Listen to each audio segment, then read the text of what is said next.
At 8:22 a.m., I stood on my front porch and watched an excavator bite straight through the wooden bridge at the end of my driveway like it was chewing on kindling.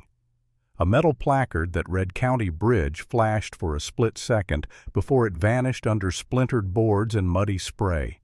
And right there in the gravel blazer on clipboard in hand, like she was hosting an inspection, Brenda Collins, president of our HOA, smiled and took pictures. 2 weeks earlier, none of this was even on my radar. I live in a quiet neighborhood outside town called Maple Creek Estates. Tidy lawns matching mailboxes, a Facebook group that treats approved paint colors like federal law. I pay my dues, mind my business, go to work, come home. That bridge wasn't some project, it was just the way you get to my house. One lane over a shallow creek, old, but solid. It's been there longer than most of the people giving opinions about it. Then I got back from a short work trip and found a bright yellow violation notice taped to my front door like a warning label. Unapproved structure, it said. Immediate compliance required. And in bold, like they wanted my heart rate to spike, $500 per day in fines. Signed at the bottom, Brenda Collins. I called the number listed expecting a normal conversation, maybe paperwork, maybe a misunderstanding, something reasonable. Brenda answered like she'd been waiting all day to use her board president voice. "Mr. Brooks," she said, slow and sharp, "your bridge is not approved by the architectural committee. It's a liability. It must be removed." I paused because the sentence didn't even make sense. "Removed," I repeated. "You mean the bridge that gets me to my house?" "Yes," she said like I was being dramatic. "It's an unpermitted structure. The homeowners association can't allow that." So I asked the only question that mattered. "Send me the survey showing the bridge is on my property." There was a tiny pause. Half a breath, then her tone went colder. "That won't be necessary. It's in the neighborhood. It affects the neighborhood. Therefore, it's under our authority." I could hear it right there. She wasn't discussing. She was declaring. 2 days later, a certified letter showed up. Not just another notice, this one came with a form. A neat little signature line under a paragraph that basically said, "I acknowledge the bridge was mine, I accepted full responsibility, and I agreed to pay any costs related to its removal." A paper trap. Simple, clean, and dangerous. That's when I stopped treating it like HOA drama and started treating it like what it actually was, someone trying to force me into signing a lie. So I did the boring thing. The thing people like Brenda hate because it doesn't react to intimidation.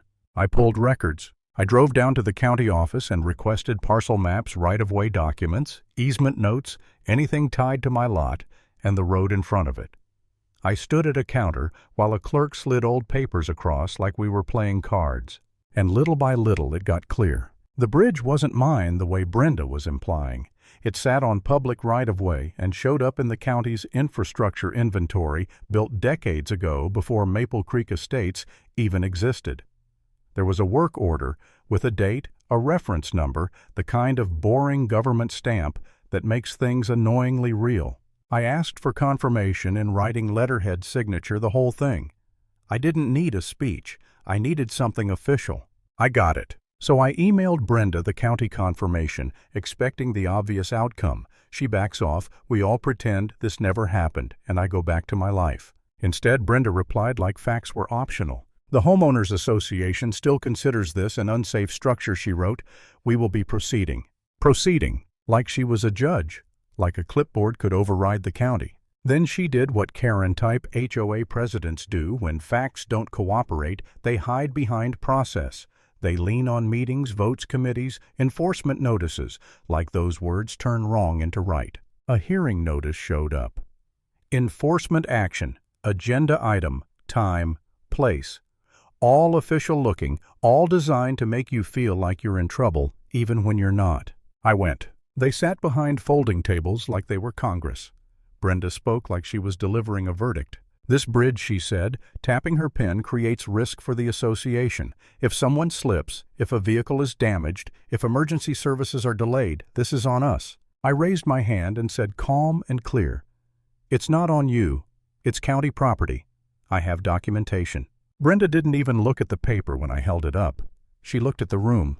"You see," she said to the neighbors like I was proving her point, "he refuses to cooperate." One board member, Linda Hayes, A woman who looked like she regretted every volunteer decision she'd ever made, cleared her throat and asked, "Shouldn't we verify the ownership before we—" Brenda cut her off. "It's at the entrance to his driveway. That's all we need to know." And just like that, they voted, 4-1. 4 people who did not want to challenge Brenda. 4 people who wanted the problem gone, even if the problem was the truth. The next letter wasn't a threat.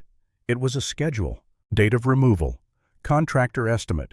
Total cost, $12,000. Payable by me, of course, because in Brenda's world, repeating something confidently made it real. That night, I sat at my kitchen table staring at that number. Not panicking, just doing the math on what this kind of nonsense costs when it drags out. Lawyers, time off work, the way neighbors start looking at you like you're the guy causing drama instead of the guy getting targeted. And for a minute I considered the most dangerous option, not because it was right, but because it was quiet. Pay something, make it stop, get my life back. Then reality hit that wouldn't stop anything. It would train Brenda. It would turn intimidation into a business model. So I didn't pay. I didn't beg. I didn't argue in the Facebook group. I documented. I installed cameras, multiple angles, time-stamped footage stored to the cloud. I printed every email, every letter, every certified receipt. Paper trails don't care who's loudest in a meeting. And I walked out to the bridge and scrubbed the grime off the metal placard until the words were impossible to miss County Bridge. If Brenda wanted to ignore it, fine. I wanted her ignoring it on video. The morning they came, it was almost surreal how confident she looked. Brenda arrived before the contractor even started, heels sinking into gravel, clipboard hugged to her chest like armor. She pointed at the bridge and said loud enough for the crew to hear, "Remove it completely. We are done tolerating violations in this community." I stepped closer, not aggressive, not theatrical, just present. "Brenda, I said you're about to destroy county property." She gave me a tight smile. "If you interfere, we will call the police." I looked at the excavator, then back at her. "I'm not interfering." That threw her off for half a second. She wanted a meltdown. She wanted a scene. She wanted something she could label and spin. I didn't give her any of that. I stood on my porch and watched. The machine lowered its bucket. Wood cracked. Bolts snapped. Water splashed up like a slap. And in the middle of it, that placard flashed County Bridge before it vanished into the debris. Brenda lifted her phone and took pictures, smiling like she'd just won something. I waited until the last truck rolled away. Then I went inside, sat down at my kitchen table and made 3 calls. First call, the county road department. I gave them the bridge reference number from their own document and told them it had been destroyed by a private contractor under orders from our HOA. Second call, the sheriff's office. I reported the destruction of public infrastructure. I gave names, dates, times. I told them I had video. Third call, the county attorney's office. I emailed the footage, the letters, the meeting notice, the vote outcome, and Brenda's messages. I didn't write a novel. I attached evidence. Because here's the part Brenda never understood. HOA power only works inside a small world where people are scared of fines and gossip. The moment county property enters the picture, her clipboard turns into a toy.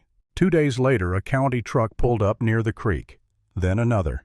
Then an investigator's car. And suddenly, Brenda's confidence evaporated like it was never real. She called me multiple times, leaving voicemails that sounded nothing like the woman who told a room full of neighbors, "We will be proceeding." "Ethan," she said, voice tight and rushed, "we need to clarify some things. There may have been confusion about jurisdiction." Jurisdiction. That was her new favorite word now that authority wasn't working. And the best part was what happened behind closed doors at the emergency board meeting I wasn't invited to. Linda told me later quietly, like she didn't want to say it too loud, the board suspended Brenda's authority pending investigation. Not because they suddenly found their morals, because the county got involved and the liability Brenda claimed she was preventing had just landed on their laps. Brenda didn't get a victory photo this time. She got a case file. She got questions she couldn't vote away.